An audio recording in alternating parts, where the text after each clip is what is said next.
and you know it. With a tears in my eyes. The cream of the crop. Acknowledge me.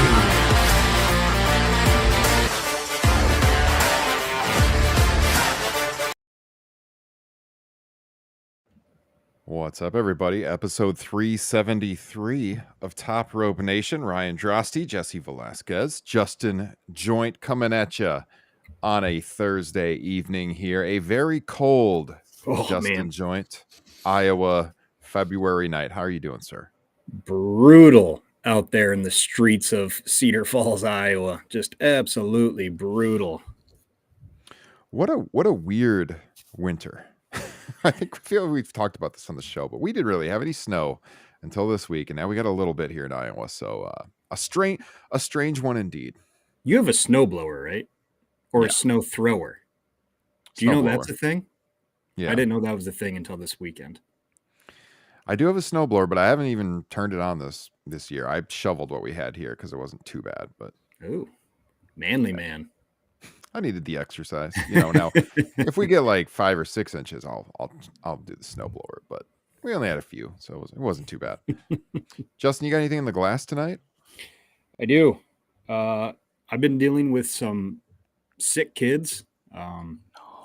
Fever, one of them, upset stomach, the other. I'm running pretty close to on E right now, so I'm having a little gin and tonic to perk me up. Okay. In the glass, which, as I posted in the group, is back in stock. Fourth Wall, where we get our merch from, the entire supplier was out of those the last couple of weeks, but they are back in stock, you guys. So if you want a TRN Rocks glass, head to topropenation.com in the merch tab. Pick one of those up. Hey, if you're a listener, I'll clue you in here. I posted this in the Facebook group, but you want 15% off of any of our merch. Just use the code, all caps, TRN Facebook, 15% off. If you join the Patreon page, there's a permanent 20% off code for patrons, which you will find on Patreon. So you can check that out. Jesse, how are you doing? Really well. Pop quiz for you guys. Oh, okay. When was the last time the three of us run a flagship on a Thursday? Definitely December at some point, I want to say. Yeah, all I was going to say was 2024. So it was 1 week after the AEW Trios titles were defended as of last night. So we're pretty much on pace with them. November the 14th of 2024. For real? Oh my God. Yes. Wow. It's been, wow. How many months is that? Wait a second. 3 months? 3 months Yes. almost? Since we've been on a Thursday? Yeah, because we've done the pay-per-view shows together on Sundays and stuff. But oh my goodness. You guys should be tuning in live right now. This is history. 3 months in the making. What was the trios match? I didn't think they basically defended that since they won it. No, I looked it up because they mentioned it on commentary last night. It was November the 7th, and I did not actually look who they defended it against. Okay. That's the funny part. I'm going to look that up. I'm curious. Yeah. Claudio in the C2, and then all that stuff that's in Pac disappeared for a month, so I guess it makes sense. You got anything in the glass? Kind of, sort of. I feel like I should go get something now, but I decided to channel Spider-Man's NA adventure here with a little, I think it's pronounced Biro. It could be Barrow. I am not fully clear on it. It's the Edge Hill Hazy. Okay. Figured to give it a shot. They defeated the conglomeration, Kyle O'Reilly, Mark Briscoe, and Tomohiro Ishii. Ooh. Yeah. So O'Reilly's 0 for 2 in his last trio title. Get that bum out of here. Guys, first time ever on the pod. I got an NA. I was trying to fit in with you guys. Now Justin's actually drinking, so nerd. Little athletic hazy IPA. This one's not bad. It's the Free Wave hazy IPA. I did have a Miller Lite with dinner. We had pizza, and I always like light beer with pizza. So what kind of pizza? Just a cheap frozen one. Just pepperoni. Nothing like extravagant. Jack's, or what are we talking here? Might have been. I'm not sure. My wife made it. I think Lots it might have been. I think Roma? it was. No, I'm pretty sure it was Jack's because it was pretty thin. Pepperoni, sausage. What are we talking? Pepperoni. Okay. Yeah. Wait, I thought your girls don't like pepperoni. Yeah, they like pepperoni. Do they? Yeah. Who am I confused? I'm thinking of my other buddies' girls. They don't like pepperoni. Yeah. Sorry. Yeah. So I did have a real beer with dinner, but yeah, no. Got the athletic, and you guys have turned me on to this. Not too bad. I partake a little bit throughout the week. So, hey, I wanted to give a shout out. We did get a new patron over the last couple of weeks, and we've been doing classics. Like last week, we did classics of Royal Rumble 2000, which is up for patrons. Awesome show. We got the free preview on the main feed if you guys want to check that out. But Zach Venero has joined the Patreon page. So Zach, really appreciate your support. Hope you are enjoying all the bonus content. And if you want to join Zach and all of the other patrons whose names you see scrolling across the bottom of the screen right now, the producers of Top Rope Nation, go ahead and go over to the link in the broadcast description. You can get a 7-day free trial. In fact, you can get full access with that free trial. Don't even have to pay a dime. Just check it out for 7 days. If you like it, hang around. We think you will. If not, hell, cancel at the end of your free trial. I don't care. Just check it out. We got all this bonus content we think you guys will like. Royal Rumble 2000, as I said last week, 2-hour show on that. A lot of fun. Jesse put out a TRN Unplugged recently as well. We're going to be doing another TRN Classics here in the next couple of weeks. So that is coming down the pipeline. And of course, with WrestleMania coming up, we're going to have tons and tons of content for you. Main feed and Patreon. So it's a great time to join. It's the number one way to support the show. Other ways, of course, if you're watching on YouTube right now, hit us with that like button. We would really appreciate it. Subscribe to the channel. And if you're on the podcast feeds, 5-star us, written review, subscribe wherever you are getting your podcasts. That would help us out a lot. So thank you for your support. I liked on Jesse's last Unplugged, connecting the dots to our Royal Rumble 2000 classics of Mankind, Mick Foley making somebody else other than, we made the argument that, he made Triple H, he made Randy Orton, he made Edge. He may have made Sandman too. Listen to Unplugged. It's good stuff. Yeah, absolutely. Unplugged, 6 months of this feud coming down the pipeline. I'm going to spoil it a little bit. So it's been fun, and I've actually been listening to Sandman's podcast a little bit to catch up on some stuff that he did back in the early days. And while his memory's a little bit shoddy, it's probably from all the concussions he's had because he suffered one on the show that I covered. But it's really fun listening to a firsthand perspective, and his son too, who was involved in one of the angles when he was 6 years old. Insane, which I'll be covering in ECW 1996. Did they refer to him as Sand Boy? They should have. They probably should have. Yes, he's a grown man now. He's like 35. If you're a longtime Top Rope Nation listener, I got to say, this show started in 2016, and a couple of years ago, we had a seat open on the show. And the reason we added Jesse, not just because he had guest hosted a number of times and was always really good, but quite honestly, one of my favorite wrestling podcasts to listen to was the show that he had been doing, Unplugged Pro Wrestling. And so we essentially moved Jesse's pod to our Patreon, and it's still one of my favorite shows to listen to. And now it's on our Patreon feed. So I think, if you don't like TRN Classics, which would be crazy, I'm sure you would like it. But on top of TRN Classics, you get Jesse's show on the Patreon, which is a great pro wrestling podcast. Now going back in time to 1995 ECW. Just another reason to tune in. I tune in as a fan every time a new episode. So wait a second. DEI didn't make us hire Jesse? Oh, God. Yes. Oh. Big Pop. Yeah, we had to expose our podcast to a whole new crowd. I love it. Oh man, yes. Oh, hey, before we get to the wrestling, what do you guys think of the Super Bowl? Well, I want to shout out the Jenkinsons. I know they enjoyed it. Yeah. I mean, I was kind of rooting for the Eagles. Same. I wasn't even going to watch because I don't really care for either team all that much, and I really didn't want to watch the Chiefs win. I ended up really enjoying that game a lot. And we had the Iowa boy games in a while. Yeah, the Iowa boy. Yeah, Cooper. Yeah. Nice pick 6. Been saying it for years, by the way. The lines, the interiors go unnoticed when it comes to the media, but they make all the difference in the world when it comes to winning championships on the offensive and defensive side. Mahomes and Brady have both been beaten in Super Bowls by phenomenal defensive lines. You saw it on display last Sunday night. Yeah, absolutely. So, yeah, sad football season's over, but we got pro wrestling to keep us company. And I want to start with AEW because we got some things we're going to criticize AEW for.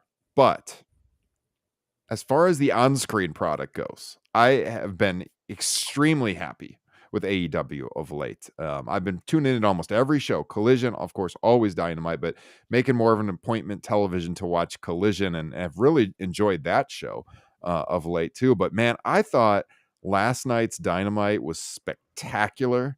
For all the people that want to say AEW doesn't tell stories, these are just the people that don't want to pay attention. They tell plenty of stories, and this story that they have been building between MJF and Hangman Adam Page has been phenomenal. All of the little teases, and then what we got last night with that backstage promo, what happened out in front of the fans, chef's kiss, as Justin would say. It was outstanding television. Jesse, what'd you think of Hangman and MJF last night? Fun stuff. Going back almost 6 years in the making and bring it to the forefront over the last month, and seeing Hangman flip, it looks like once again. I mean, he just went heel recently in the fall, and he's moving right back to the babyface side, and he rightfully should. Yeah, I think in this instance. But it was nice to see MJF in the backstage promos actually have a little more realism and not take many pot shots at Hangman. Like he knew that this was a big deal. And he did kind of refer back to a 2019 promo at one time calling him Seabiscuit. I actually did find that kind of funny. Yes. Yeah. No, I mean, I got on the tagline here about the future of AEW on our YouTube stream. And it sounds kind of weird saying that because they're both former world champions. They've both been around, since the beginning. But truthfully, when you look at like the lay of the land in this promotion and you contrast them with the world title picture, which we haven't been as high on, and, they did an okay job kind of building up to Revolution last night, but it still feels, to me at least, it feels well below a lot of the other things happening on the show. And, like when you close with Moxley and Copeland last night, it's like, all right, like they're giving their all, but like, no, MJF and Hangman. Now if that was for the world title, imagine. That's what you want in your world title picture. And these guys clearly are the future of the promotion. Like, I don't imagine either guy leaving anytime soon. We know MJF re-signed. And yes, they're former world champions, but they're both going to be world champions again in the future. Maybe one of them gets it again this year. Who knows? But I mean, I would be strapping up Hangman Adam Page before too long, personally. He would be the one I would go to first. But when you look at the future of AEW, it's not Jon Moxley, it's not Adam Copeland, it's not Kenny Omega, unfortunately, just given his health and everything he's gone through the last several years. I'm happy the guy's back, but it's not the future of the promotion. These two are the future of the promotion, right? Even though they've been around since day one. And to see the fact that they have kept them separate all of these years for the most part is also amazing. And that is truly a must-see match when they do that match. And I hope eventually, that's going to be a big money, hopefully big money, world title picture, world title match down the line. But for right now, without a title involved, it's like the hottest thing on the show, I would say. By far, I think it's not a rotating flavor of the month when it comes to who should be taking the championship from Moxley, because, I mean, we've been trying to establish who's going to take it.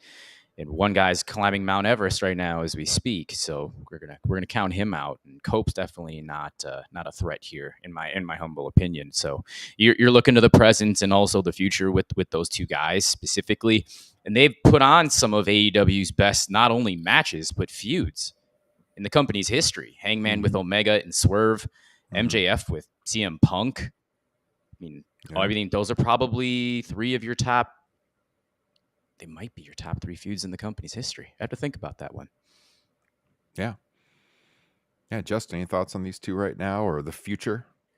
Yeah, I would lump Swerve and Ospreay in there too. I agree with you that I do think the next world title holder should probably be Hangman.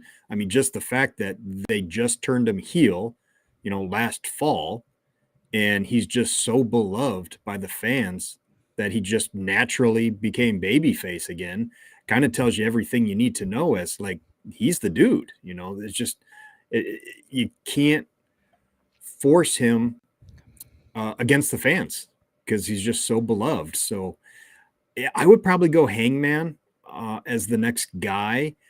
And yeah, like you guys, it's stunning that they've kept these two apart because you think about, how long they've been in the company together and they've never had a big program. It's very exciting. It's shocking that they have something this fresh with two big names that we've never really seen on a big stage before. Yeah. It also separates them from World Wrestling Entertainment when the main event looks like World Wrestling Entertainment, Jon Moxley and Cope. MJF and Hangman are an alternative, and they are a phenomenal alternative. They are the right alternative for this moment, along with, of course, I feel Ospreay and Strickland, and to also an extent as well, if he can stay healthy, Kenny Omega. It's funny. We were just talking about the Super Bowl and, my feelings on it, how I just didn't really care about either team, but just really didn't want to see the Chiefs win. That's exactly how I feel about Moxley and Cope. Just like I don't really care, but I really don't want to see Cope be the one to take the title off of Moxley. Yeah. Nah, that'd be a huge waste. I hope they don't do that. We'll be very negative on this podcast. And that's not to say I don't like Copeland, but I mean, like, he just shouldn't be. He shouldn't be the guy. No, absolutely not. Yeah, I think. Yeah, now especially since they're going full on, he is a fan favorite again. Hangman makes all the sense in the world. I mean, ever since.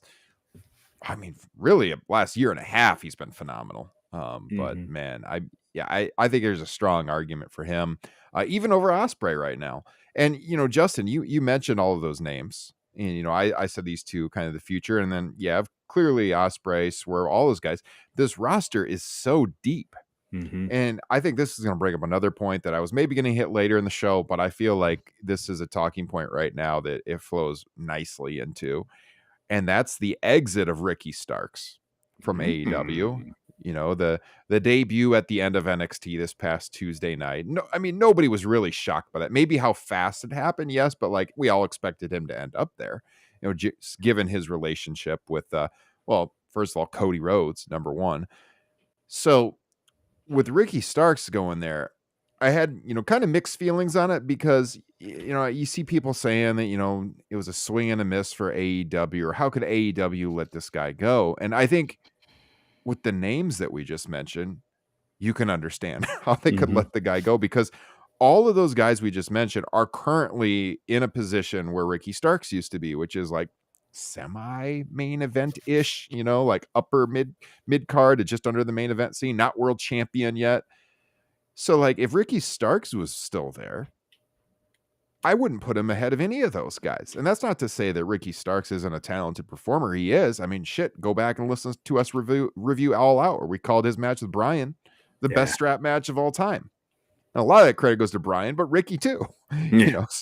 So he's a very talented guy, but you get to a point where they have less television than WWE. You only have so much time. All the talk about AEW's roster bloat for the size the company is and stuff. And it's like, I mean, Ricky's kind of done everything that there was for him to do. Could you give him a TNT title reign? Sure. But like, I wouldn't put him in the world title picture anytime soon. So you move him over to WWE. We've talked about all the time. Movement in pro wrestling is great. You want to see that freshen up their careers. I was talking on Blue Sky about this. I think Ricky Starks as a wrestler is a very good wrestler. He has charisma on screen that I feel WWE might be able to harness in a way that AEW wasn't, just personality wise. I think personality in WWE goes further than in ring. I think that the current WWE audience, the majority doesn't care that much about in-ring quality. It's all the characters and the personalities. And that's an area where Ricky seems to have potential that he hasn't fully realized, that they maybe can draw out of him. And that's a good thing. You know, I wouldn't say AEW swung and missed. I think they did everything that they could with Ricky Starks at this point in time. Clearly something was happening backstage with him, preventing him from being on television for months. And, you know, it's time to move on. So, I mean, I don't agree with the takes that AEW shouldn't have let him go, you know, and that it was a waste. I think he did a lot of good things in AEW, but I think it was time to move. And, you know, I'm happy for him. He gets to wrestle. He's been frustrated sitting at home, not getting to wrestle. He got his release finally. He's able to wrestle now, but I think it's a positive for both companies. He instantly became one of my 4 favorite WWE performers just by appearing on NXT.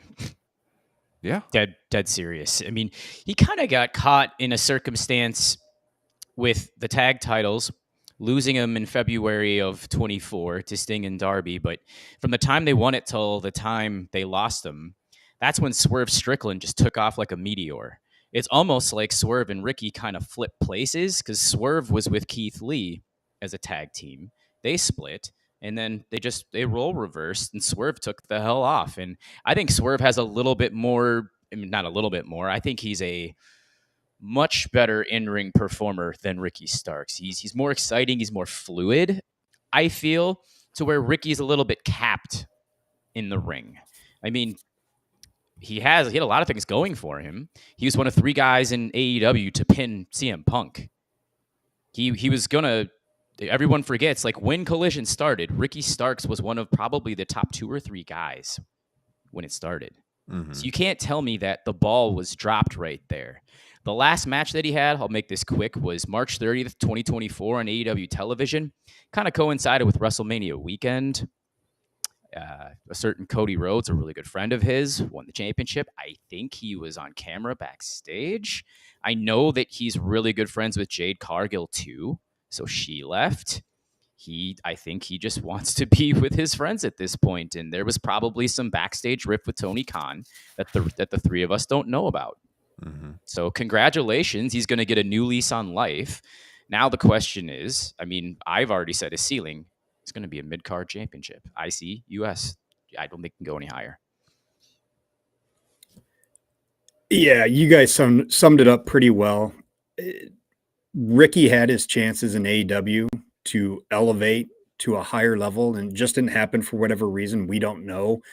We can make assumptions. I can't imagine, especially, you know, over that summer and fall with winning the Owen Hart Cup and beating Punk and that match with Danielson, that there weren't bigger plans for him, and something happened that kind of stalled them. We don't know what that is, but, you know, he had a great AEW run. And I think if you're like trying to point the finger at AEW for dropping the ball with him, I think it says everything that he's starting in NXT and not the main roster. You know, Penta went right to the main roster, and I don't recall anybody saying, you know, that AEW really dropped the ball with Penta. You know, Penta, again, great run in AEW.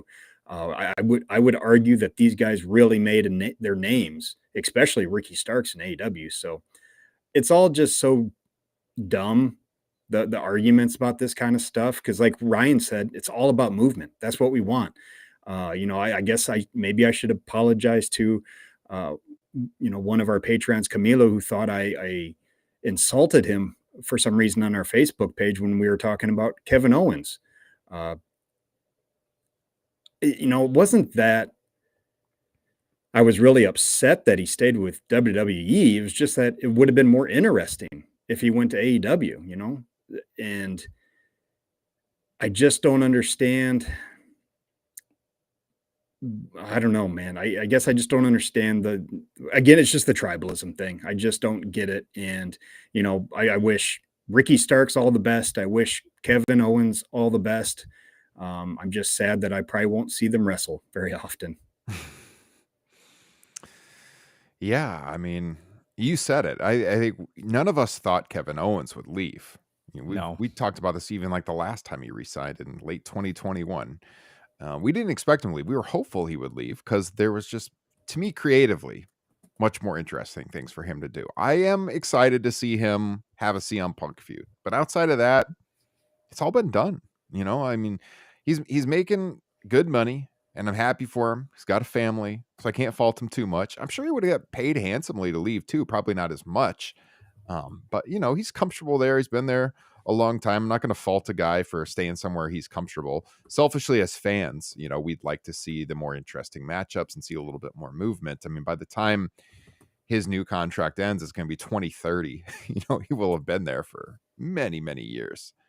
So, anyways, yeah, movement is good in pro wrestling. So Kevin Owens. Go ahead, Justin. I was just going to say that's what made the Monday Night Wars, is because you never knew, who was going to show up on what show. That's what makes it exciting. It's all the fresh matchups. It's all the fresh possibilities. And especially with, these guys like Kevin Owens, who've been with one company for a decade, just like, oh, good. I guess we're just going to see them in the same place for another 5 years. Great. Yeah. Yeah, it's been a good 27 years since we've seen this super exciting stuff with guys crossing over in promotions. And I think we all can agree here that Kevin Owens has 100% hit his ceiling in World Wrestling Entertainment. He got to wrestle Steve Austin at WrestleMania. He's already held a world title. He's never going to sniff it again because he keeps losing to the top guys. It's just that simple. He's not going to go any higher. Yeah. We are going to do our picks for AEW Grand Slam, here in just a second. I did say before we went into AEW that we were going to be critical of one thing about AEW, right? And that was it's the ticket prices. Although I'm looking at it right now, and Jesse might be surprised with what's happened here recently with the tickets for Grand Slam, because they've already lowered the prices. Or not Grand Slam, sorry, Dynamite and St. Paul. I think at least two of the three of us we're considering going to Dynamite at the Roy Wilkins Auditorium in March. Kind of a historic venue in the Twin Cities. And there's a pre-sale that started there yesterday. And Jesse, you had alerted me to the fact that the prices were like at over $200 to sit on the ground in the balcony. They were like $150. Was there some $90 tickets as the lowest? That's the cheapest I saw, was like $91. And to be clear, if you're listening, these were not like the platinum tickets. I'm aware of how Ticketmaster works. They have the platinum tickets that, the price value changes based on demand. A lot of the concerts, they use that. I went through that with Springsteen tickets not too long ago, and it was very frustrating. These were not the platinum tickets. They did have some as platinum. These were like the ringside, the first couple of seats, but these were just the standard prices. And I went on there today, and after one day, they have already lowered ticket prices. And I mean, that would bring up another question. Are they trying to gouge the customers on day one and then they lower it? So all the people are like really, really excited to buy tickets, get them at these super inflated prices. I'm putting this up on the screen right now. And, and then all of a sudden after that, they lower the prices. Because if you look at the seating map for Roy Wilkins, this is a pre-sale now, I should note, but the ticket prices have come down. If you can see this, Jesse. Yep. Now there's $65 tickets on the ground. There we go. In the balcony, they got 89. They got 65. So, I mean, those tickets were more than double that yesterday. And they were not platinum tickets. That was like the face value of them. So they've already, after one day of the pre-sale, lowered them. And, I was on our Blue Sky account talking about this yesterday of when your promotion's not hot, unfortunately, I love the product right now. I think AEW's been doing great television, but the product's just, it's not hot compared to where they've been in the past. And I had pulled up the tickets that Justin and I and our friend Aaron Graham, we all went to Full Gear back in 21 at Target Center. We sat 3 rows off the ground, $90 a ticket. And I mean, AEW in late 2021 was on fire, right? They could have charged more then. They didn't. They sold a lot of tickets. That place was practically full, if I remember right, at Target Center, at T-Wolves Arena, big arena. So it's like, well, if you're not selling that number of tickets, you can do a couple of things. You can run the bigger venues and you can lower prices and try to get people in the building who are curious, who might, take a flyer on this promotion and try it out for low $20-$30. Or, you can run these smaller venues and really charge people a lot, the hardcores who are going to pay it anyways, to try to, earn similar gates with way less people. Or you could run the smaller venues and just price it price it average, to satisfy your fan base. And we were really, really disappointed at the prices on these when the pre-sale started. Luckily, after 24 hours, it appears they've come to their senses, Jesse, and the prices have come down. So maybe you'll get to go after all. This makes a lot more sense to me now. It's like, because again, I was there for the ECW Anarchy Rules 2000, and if I recall, I think it was like $40 to sit in the balcony. I think. Yeah. Some of these are still pretty high, like 101 there on the ground. But I mean, they're floor seats. Those were 200 yesterday. Yeah. So I mean, these balcony seats right here wouldn't be bad. Those are 65. So we were going to talk about ticket prices in AEW because we were kind of frustrated by that, because we felt yesterday like it looked like they were gouging the fans who were still around, and not a fan of that at all. Now this is more in line though with where the tickets should be in a venue this size, I would say. So this looks much better, and hopefully this continues. And I think there has been a trend of the tickets coming down over time as the event gets closer, but this is a show that's in a venue small enough that I would expect it to sell out, so I was hopeful that they would start at a reasonable price, versus like when Justin and I went to Collision in Cedar Rapids a few months back.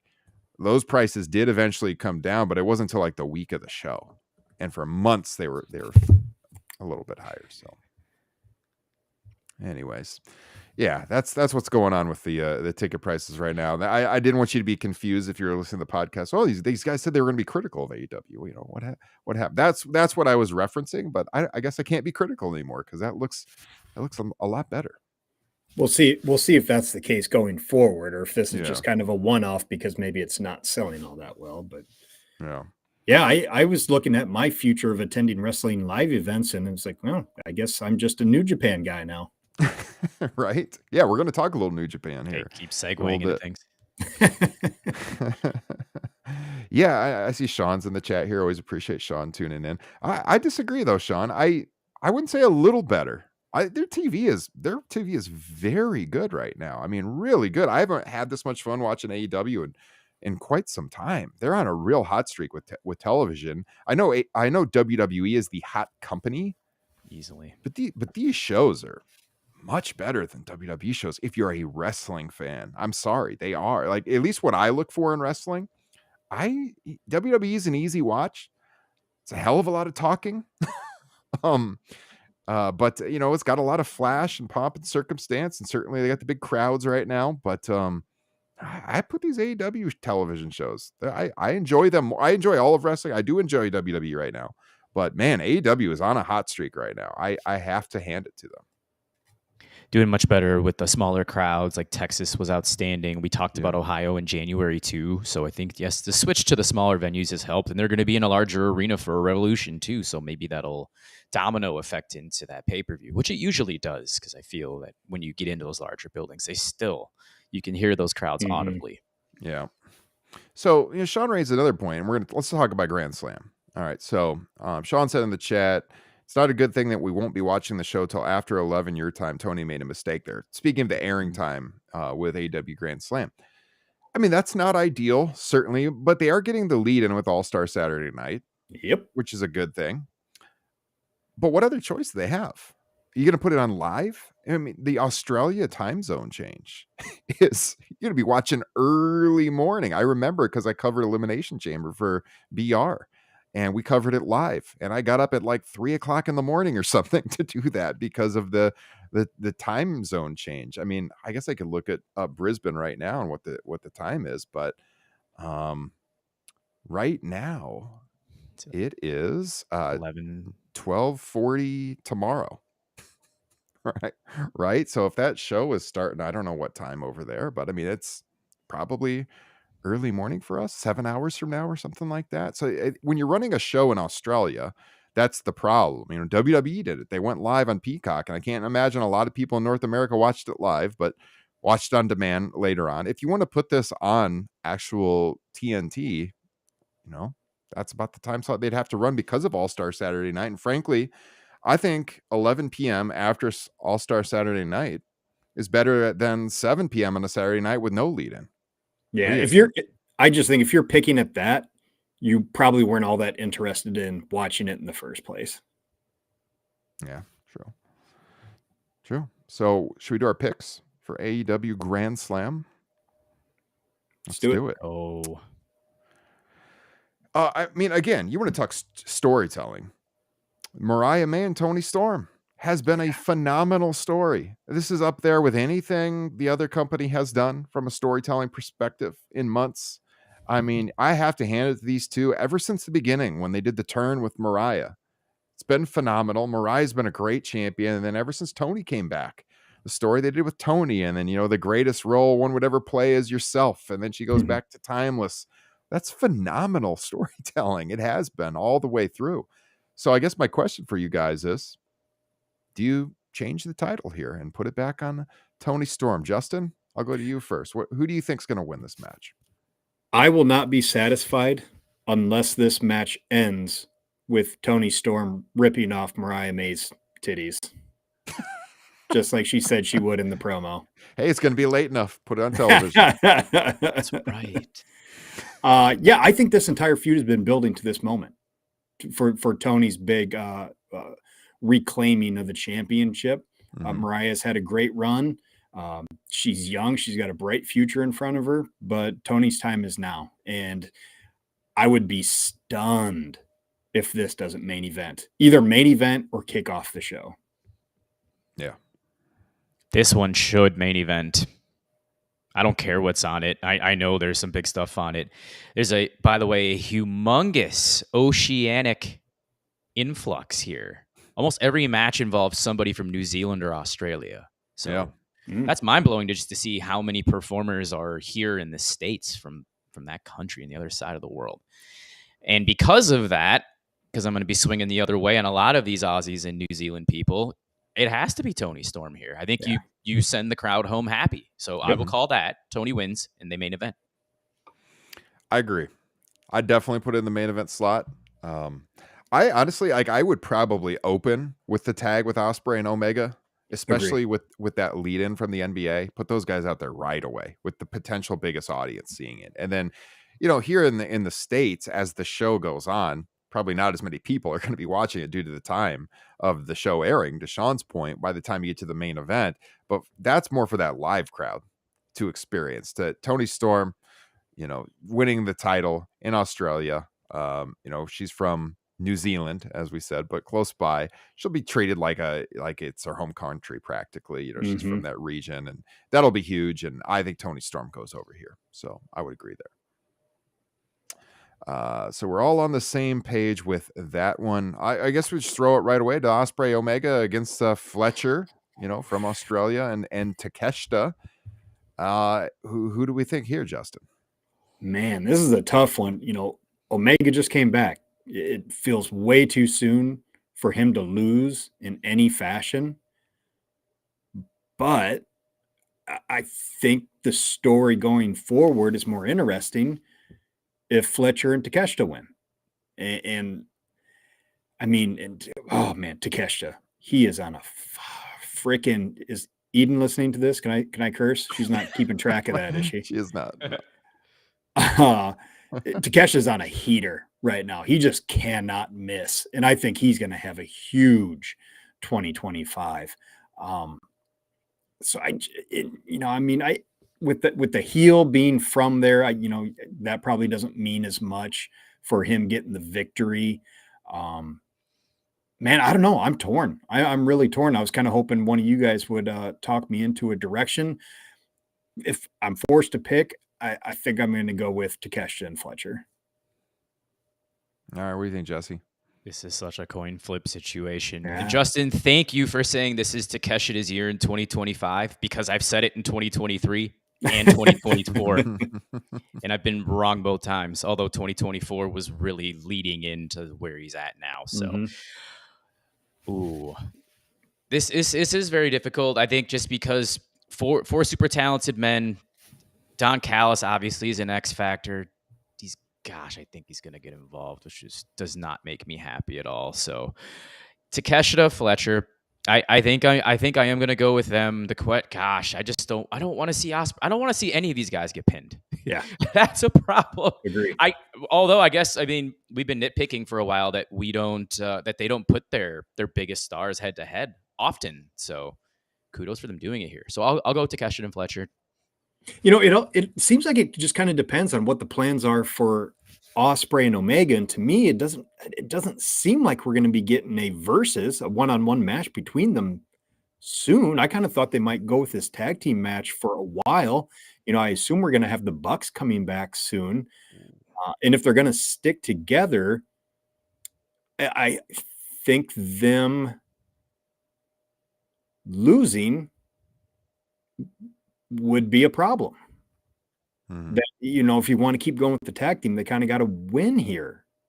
I don't know. I'm a little bit scatterbrained with this match. Same. You think, do they continue the pendulum swinging back and forth? You had Ospreay beat Fletcher at World's End. You had Fletcher beat Ospreay at Full Gear. It's a tag here, but still kind of that dynamic. I don't know. It's so tough to call because I can't forecast the creative for them as a team, like you said, Justin. It's hard. I think typically if one side's stars outweigh the other side's significantly, I would go with them. They're all four great workers, and like you said, Justin, I'm sure we're going to talk about his New Japan match here in a short bit. But Takesha's doing great stuff right now too. But I just got to think with Omega fresh back, I think I'm going to go with Omega and Ospreay. But I would not be shocked if they lost here. And yeah. Sean in the chat says none of the guys need to be losing, and that is a problem. I disagree. I think that makes it intriguing that none of them should be losing. Somebody's going to have to take the pin. I think that makes it interesting. Yeah, it's that open criticism I mentioned a couple of minutes ago that they don't put their big guns head to head very often. Yeah. Yep. And now we can call Takeshita and Fletcher big guns, especially Takeshita. Oh yeah, so he's beaten Omega before. We've seen that already. Yep. Yeah. Continental title, Okada defending against another person from Australia and Buddy Matthews. What do we think, Justin Joint? I would be stunned if Buddy Matthews won this. I think they just need to have a kick-ass match. Make Buddy look awesome, and that's it. This is not the time to be taking the title off of Okada. Having just come off the C2 win, beating Ospreay, that would be super weird for him to lose here. This is Buddy's MO, unfortunately. I mean, he's been getting pinned a ton in AEW, and there's no way he should win here. Gotta go Okada. I'm very... But the Hounds of Hell, too, by the way, with King and Matthews losing against Takeshita and Fletcher right away after rehashing or just kind of reorganizing their gimmick around was an interesting decision to put them in the match in the first place, I think, instead of building them up first. Yeah, I think that's a valid criticism because I think the rebranding worked well, but if they're just going to lose matches, it's like no one's going to care automatically about them. So yeah, I think that was questionable. Yeah, I mean, I can't imagine Okada losing here. I don't want to say zero chance, but man, I think it'd be foolish to have him lose here. It sucks, because Matthews is a great worker, but you can't beat Okada here in this match. They need to do a lot more work with Buddy and his character before this kind of title switch can happen. I'm going to put Buddy's chances at 0. I'll do it. Good call. Yeah. All right. Mercedes defending the TBS title against Harley Cameron. Another just positive of television. This Harley Cameron is so entertaining. I mean, I don't know. I haven't looked today yet, but if they're not selling these puppets yet, I don't know what they're just leaving. How much money on the table with this whole thing? The music video with the puppet was hilarious. God, Harley Cameron is hitting it out of the park. Now, a totally good story with her and like not having much experience and admiring what Mercedes has done for women's wrestling, but wanting her opportunity and stuff. I would have this be a very competitive match at times. I would do some extremely close near falls and, probably the shocked face on Mercedes that she can't believe Harley's giving her a run for her money. Not too much of the NXT shocked face, but a little bit. But in the end, I don't think you switch the title here. I've seen people on social advocating for it. I don't know, man. I would have her come close and maybe you keep it going for a little while, and maybe she does do it eventually, depending on how this match, but not in the first match. Justin, I see you agreeing. Yeah, I agree 100% with you. This is kind of the same thing as the Buddy and Okada match, where just the fact that they're here on this big show with this kind of spotlight is kind of the win for them in front of their fellow countrymen. It's going to be more meaningful for Harley to lose here and get the win later on, because she is so talented, so entertaining, and I think it will happen eventually. She's kind of undeniable. A phenomenal character and an average to below average in-ring performer right now is Harley Cameron, which is why my wrestling Twitter segment on Monday is going to be featuring a lot of talking heads that I think highly of, and Raj Giri, that think that Harley Cameron should be emerging victorious over Mercedes because she's so hot right now, and you just have to strap it on. No, you don't. Have Mercedes win here, make Harley look really good in the process, in-ring wise, and then people like Justin just said are going to be dying to see Harley eventually come and take a championship away at some point in time. You know, speaking of Harley maybe not being up to par in the ring yet, this is a real test for Mercedes too, to see what she can bring out of her. Mercedes has had some great matches in the latter half of 2024, but those were against women that it didn't really surprise us that she put on a great performance. So I'm really interested to see in what she can get out of Harley. Yeah, fair point. Yeah, I mean, if you think of a lot of the people in the history of wrestling who had hot characters to win the title in their first chance at it, it almost never happens. And we're talking people who are like very solid workers at the time too, so I don't think so, but I think if you keep at it, it like to Justin's point, it would mean even more eventually. I agree with that. So yeah, we'll wrap it up then with the Brisbane Brawl between Jay White and Cope taking on Moxley and Claudio. This is a match to kind of bridge the gap until we get to Revolution and that Copeland Moxley match. Who do we think goes over here? I'll throw it to Jesse first this time. I am going to go with Jay White and Cope. I think that Claudio's going to take the fall, of course, because Moxley is the champion, and it's kind of the direction you need, is to have the faces win, to think that Cope has a shot at defeating Jon Moxley later on at Revolution. Yeah. It's the only really avenue you can go. I don't really care too much about this match. I always love watching Claudio in the ring, so yeah, that'll be fun. And that'll be a big fall, because they've done a pretty good job of protecting Claudio since this whole Death Riders angle has started. So it will still feel like a big deal if they can get the pin on him. I think a lot of us expected Darby to beat Claudio in the C2, and that didn't happen. So I agree with Jesse 100%. And I really want Copeland, whatever the fuck we want to call him now. If he wins, I think that means for sure he's losing at Revolution. So that's what I want to see. Yeah, I was going to say, to your point, Justin, if you don't want Copeland to be winning that world title, you're rooting for him here, because at least get him a win here. But he ain't taking the world title here in Los Angeles in a few weeks. So no, I agree. I totally agree with that. I think Copeland and Jay White, the New Zealander, get the win here, and makes a lot of sense. I'm looking forward to watching the show. Yes. I'll have a lot of fun watching this on Saturday night. So. Should be fun. Justin, I know you had a lot of fun watching New Japan Pro Wrestling recently. I've been diving a lot more into New Japan. Every time I check my account, I can tell you've been diving into New Japan. Not that there's any sharing going on there or anything. But... Shh. Don't give it away. Justin, join. You want to talk about some of this that you were diving into the other day? Yeah, man. I don't know if there has ever been a more apt name for a big show than New Beginning. with the show that New Japan just put on, because it really kind of felt like that, even with the main event. I'm actually, normally behind the scenes, we're texting all the time, and I'm really looking forward to hearing what Jesse has to say about the main event, because I know when I first brought it up after Wrestle Kingdom, he was kind of anti this outcome, while I was kind of pro.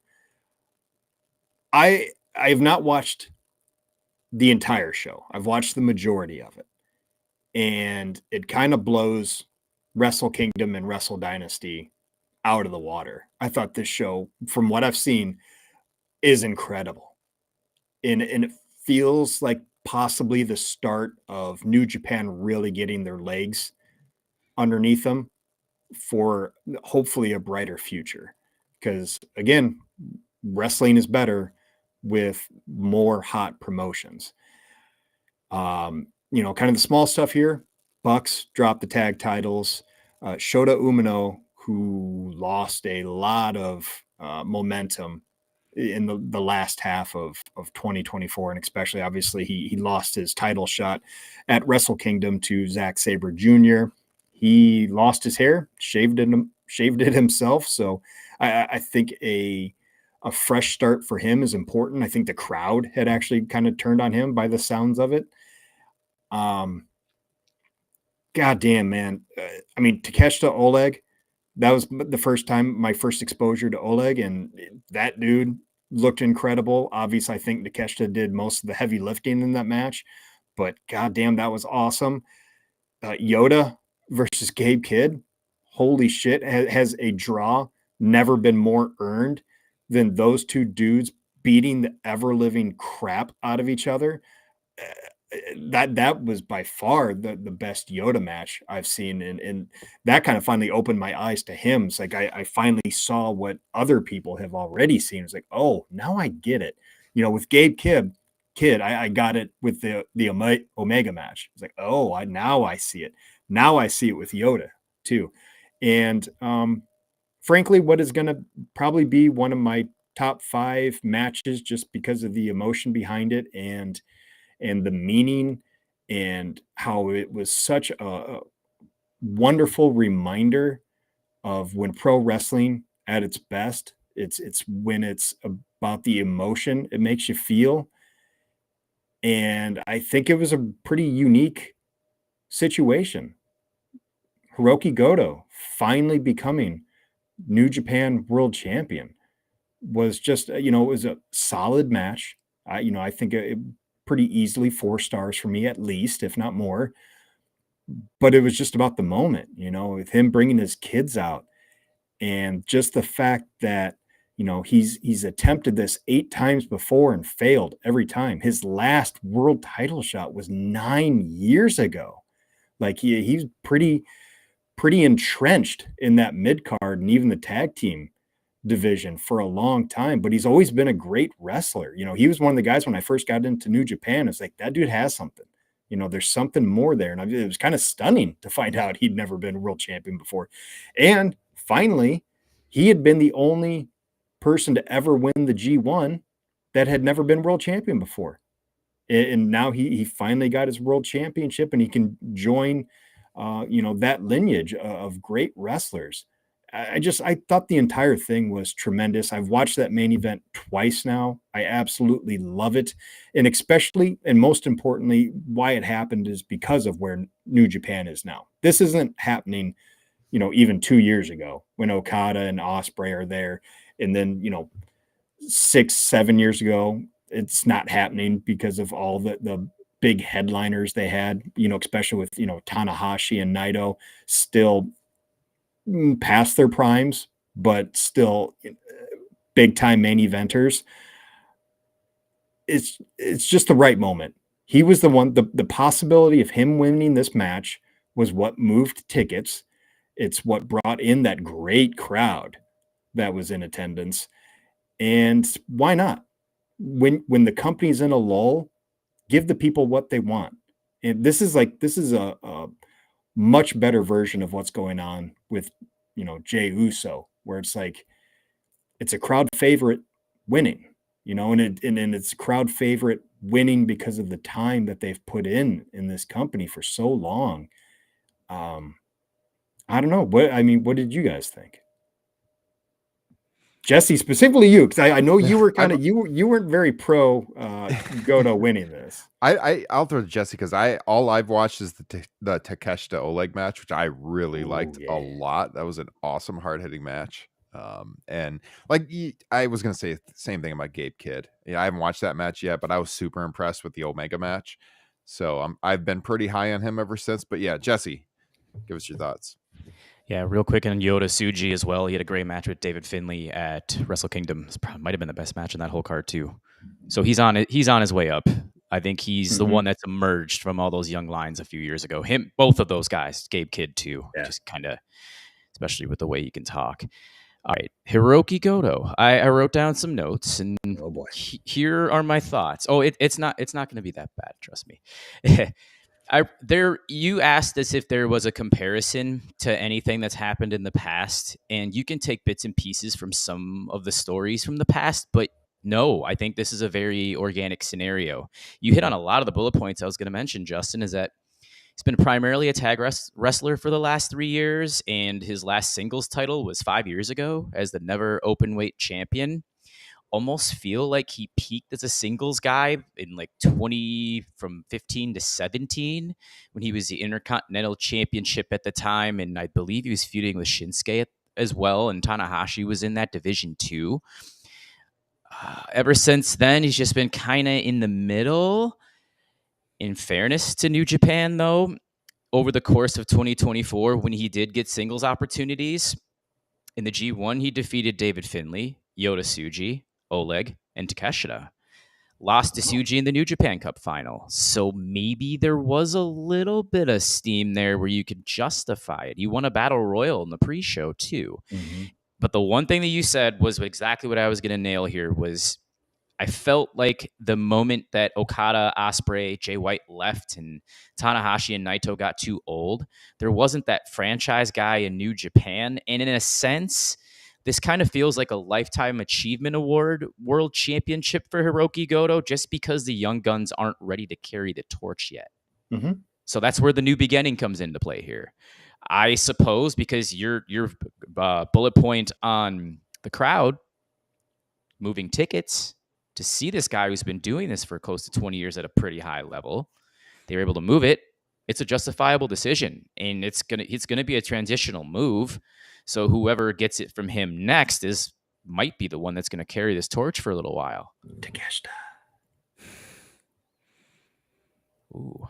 I think it'll be like a Yota Tsuji or it might be Yota Tsuji. Yeah, I mean, that'll be interesting. It seems like, him and Kidd have a lot more going on. And, as much as I enjoyed this show, I should mention that Evil is back, unfortunately, and he stinks and is probably going to feud with Yota and Gabe. But I don't know. It's going to be interesting to see how I would agree with you. And that was my initial thought when I heard that Goto could be winning here, is that, well, it'll just be a short-term transitional champion. But I think it could be more of like maybe a Samoa Joe AEW World Championship reign where you get it for like, was it 4 or 5 months? Maybe. And it's all going to depend. I mean, if people keep buying tickets, if they're making money as with Goto as their world champion, I don't think it's a bad thing. And they're still building up Takeshita. I mean, he's a pseudo New Japan wrestler. I mean, he has contracts with 3 different wrestling promotions, so that'll be interesting. I do think that's the move, though, is to go to Takeshita next, and especially if they're going to treat him maybe as a heel, although at the end of that Oleg match, it kind of felt like he's a bit of a baby face. Beating Goto would be pretty epic. Hey, Justin, if so Goto at 45 years old. Yeah. I can tell you that, when Adam Copeland becomes AEW World Champion, at least he won't be the oldest world champion in the world, right? Fuck, dude, come on. And then when John Cena beats Cody, it'll be 2 guys older. That one I don't mind. Yeah. I don't know, but it is a pretty unique situation here, because I texted you guys to give you a heads up, and I have not been able to come up with an equivalent here. A 45-year-old company man, incredibly solid in the ring, getting his first world championship at 45. Like, some of the first names that popped in my head would be like DDP, but that doesn't totally work. Mankind doesn't totally work. He jumped around a lot in different promotions, but that was the closest it felt to like somebody finally having their moment. Although I think Mick Foley's was a much bigger moment than when with Hiroki here. But I was struggling to find anything that is like this in professional wrestling history. Kofi, sort of, but not to this magnitude. He won the Intercontinental Championship in like 2008, and he was a tag team champion with, was it Punk? Yeah. Yep. Mm-hmm. Yeah. So, and then that's another guy that we felt peaked 8-9 years before winning his first world championship, and this came out of nowhere. But I feel that Goto has more achievements over the course of his career in Japan than Kofi Kingston does in the WWE. Yep. And the closest thing I could come up with was if Sheamus had never been world champion, and that's what he was going for. Now, that felt like a pretty close one, but obviously he's been world champion multiple times here already. And I don't think until like the last few years, he was as beloved, to WWE fans as Goto is to New Japan fans. Yeah. That's a big one. It's super hard to think of a comparison that works. So it was a good question posed by you, but I got nothing. Yeah, Foley would make the most sense, but it's still not, like you said, it's not exactly the same. Yeah, just an incredible moment, and I would encourage everybody to please go watch it, and also please watch Yoda versus Gabe Kidd, because and Takeshita and Oleg. I mean, those three matches are worth, more than 5 times whatever you'd have to pay for admission. Yeah. It's on my list for this weekend, so I'll be getting to it very, very soon. Guys, before we get out of here, I wanted to hit just some quick news items that I've seen around the world today in pro wrestling. We talked about this recently, but it looks like WrestleMania 42 is going to be in New Orleans, according to more reports. This was rumored a couple of weeks ago. We talked about it on the show, I believe, or maybe it was our text thread. I think we talked about it on the show, that we talked about ticket prices and how we love New Orleans, but given these WWE ticket prices right now and 2 nights, it might be hard to swing. We'll see. But it looks like WrestleMania 42 will be at the Superdome. They haven't officially announced it yet, but it seems to be, according to Fightful, WrestleVotes, a lot of the sources, that seems to be the direction. Apparently, it's been the direction for years, going back many years. They had always planned on 42 going back to New Orleans. And Justin, I believe they've redone the Superdome since we were there. I think the concourses are much nicer now. I remember when we were at WrestleMania 34, we could not believe how small those concourses were at the Superdome. It took forever to walk around that place. But I noticed in some of the footage building up to the Super Bowl, they showed how it had been redone, and they widened all that out and stuff, much nicer. So I mean, great city for WrestleMania. Don't blame them for going back. Yeah. I hope I can go, but we'll see. We will see. Yeah, join our Patreon page. Send us to New Orleans. Oh yeah, and if we can get enough of you Patreons, Ryan, if you want to go in on it with me, John Goodman is selling his longtime New Orleans home for $5 million. So we can get enough Patreons. I'll go halvesies with you. Hey, yeah, if we get like 1 million patrons, we can swing it. I'm down. All right, only 999,921 more. Yes. But yeah, that normally in any other time, this would be a no-brainer. We're going, but I mean, I can't afford that. Yeah, and it's like, do you want to fly across the country to sit in a super upper deck? And that's just it. I could afford it, but I'm not going to pay to, sit in the nosebleeds. We had really good seats at 34. Justin and I were on the lower level, the side of the hard cam, kind of between the ring and the entrance. I think we paid like $200 for those tickets. It was like 2 something, I'm pretty sure. Maybe like $275, which was a lot for me to spend, but it was WrestleMania and they were lower level tickets. I mean, those seats are going for like $1,000 now. Jesus. So, and it's 2 nights. So Gonna be hard to justify that. Yeah. What else did I want to hit on? Chris Bay. This is a story. I just covered this for Sports Illustrated a little bit ago tonight. So Chris Bay, if you're not aware, super nice guy, by the way. Chris did my buddy Jeremy Loss, who I do Bleacher Report shows with. Him and Ben Cruz, he did a podcast a few years ago, and I believe Chris Bay guested with them and was super approachable to be a guest on their show. And he had been working with TNA, had just a horrific injury this past October. They were taping in Detroit. Bay with Ace Austin as tag team partner. They were wrestling the Hardy Boys, and Bay really messed up his neck, was paralyzed, had to get neck fusion surgery, spinal cord fusion, and just horrific stuff. They told him he had a 10 to 25% chance of walking again. And he posted an update today. So, this injury happened on October 27th. So not even 4 months later. Today was his 29th birthday. And he put out a long statement, thanking everyone for the support, and then a brief video clip where he is walking, which is fucking amazing. Outstanding. So fucking cool. Yeah, super cool. So just wanted to shout out Chris Bay. We're thinking of him, and hopefully, even if he never gets to wrestle again, just getting that quality of life back. And this was awesome to see. So really uplifting story there. Yeah. I can confirm that I've had a couple of interactions on Twitter with him, DMs back and forth. I tried to get him on my show a few years ago, and he just politely declined. He just said he isn't taking him anymore. But super nice guy, and just was very cordial through the whole thing. He's a phenomenal athlete too. So hopefully, fantastic news. All I wanted this for him is to live a regular life. Yep. That's what's most important. Yeah. So to go from an uplifting story to something a little negative. Oh, God. This Mark Calloway. Speaking of New Orleans, Super Bowl there last weekend, as we talked about at the top of the show. The Undertaker, Mark Calloway, was spotted with Vincent Kennedy McMahon. And the Undertaker did the, what show is that? Busted Open After Dark.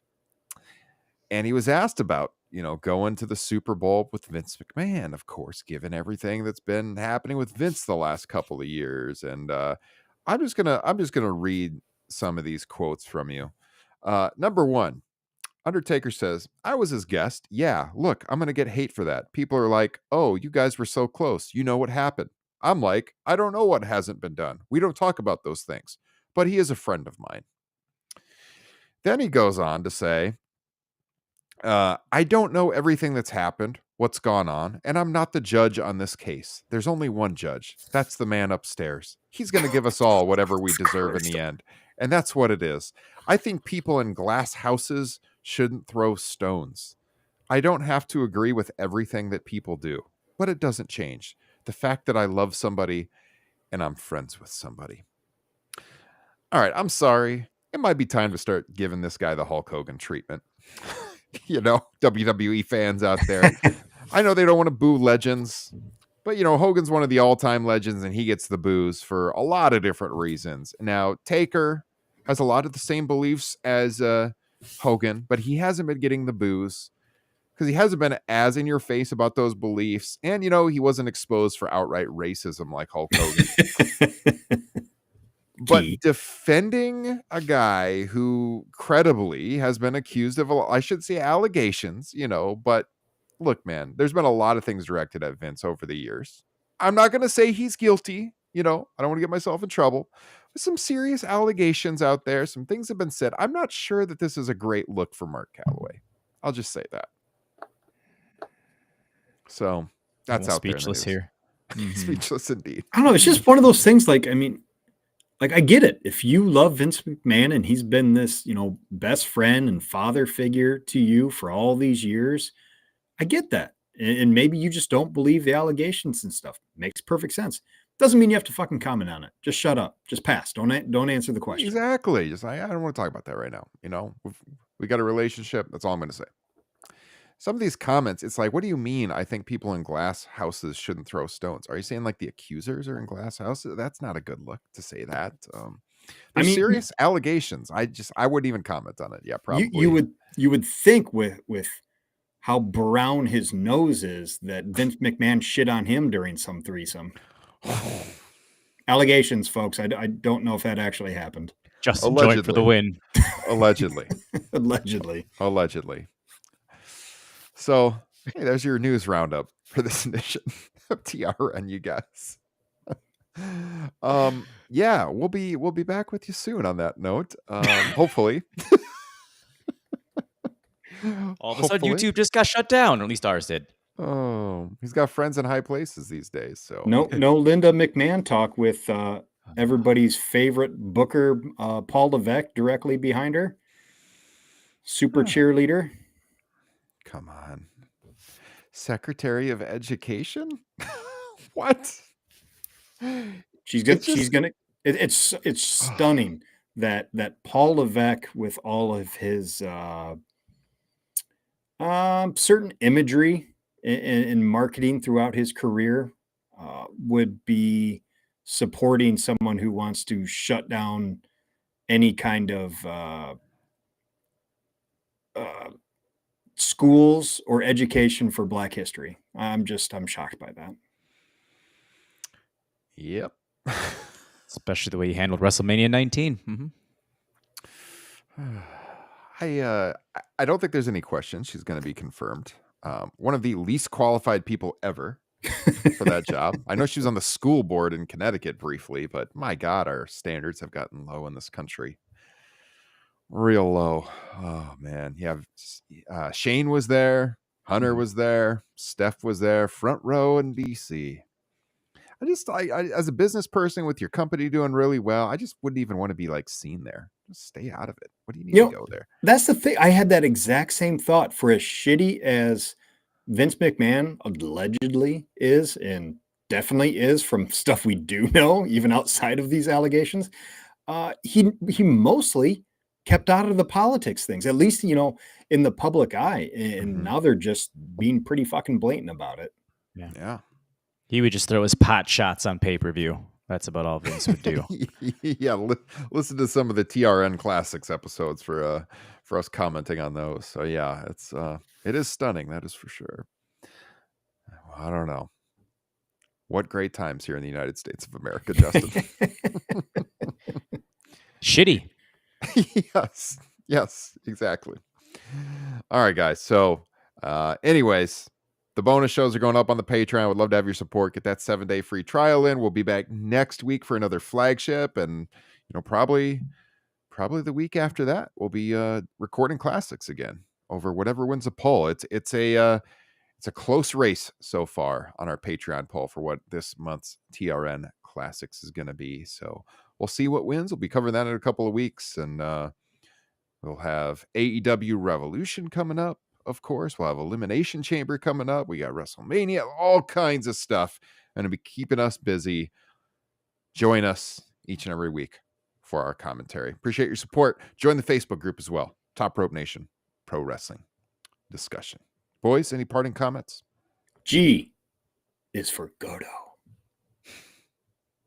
Jesse? Good times this evening. A lot of fun. Welcome back on a Thursday. Yeah, been way too long. That's wild. I'm glad you did that research. I would not have guessed it had been that long. It's absurd. All right, everybody. It's been episode 373 of Top Rope Nation. Stay warm if you're in the Midwest. Stay safe out there shoveling or snowblowing, as we talked about at the top of the show. Or if you're in better climates, enjoy the weather. Have a great weekend, everybody. Talk to you again next time. Take care. Peace.